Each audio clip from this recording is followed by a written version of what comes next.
So you better believe that in most prisons that the prison officers are sometimes more corrupt and more criminals than the actual crims that are in that prison. Now, I can say from my personal experience about being in prison when there has been prisoners that have died. So I'm going to use one example. His name was Sam Sayet, and he was in the slot at Port Phillip. So segregation away from everyone else for being naughty.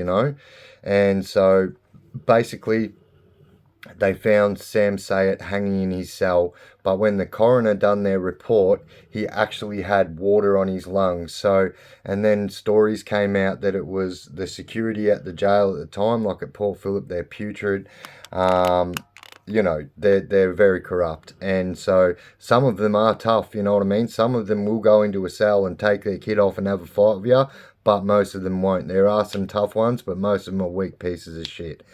And so he had water on his lungs. So then the stories came out that the prison officers drowned him in his cell in segregation. So you got to remember, he was in segregation where everything gets taken off you, so you cannot commit suicide, especially in segregation. And yeah, and then that's it. That he passed away, and all them screws got charged with murder. So they all got charged with murder, and then of course at court they all walked at court because there wasn't enough evidence to say that they done it. There was enough evidence to say he was definitely murdered, but they couldn't prove that it was the screws that done it.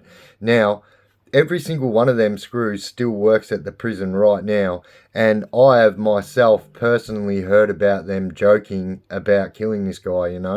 So it's putrid, and they try and enforce all these bullshit laws, but they are so corrupt, and all the ways they do things is so backwards. And like, look, in 2015 or 16, I think it was, so about 10 officers lost their job at Port Phillip, security and everything, the highest of the high, for carrying around Glocks and pistols, magnums, without having a license.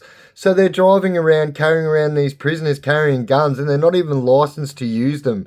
So what happens if one of the prisoners had tried to escape, they shot him and murdered them? They would definitely get charged with that. They weren't allowed to do it.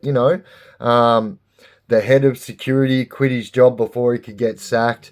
Paul Phillip is one of the most putrid, corrupt joints I've ever seen, and I've seen it to the highest levels. Alright guys, Big Biss Life of Mayhem. If you like my stuff, chuck a like, chuck a comment. Don't forget to subscribe and hit that bell, guys. Let's go.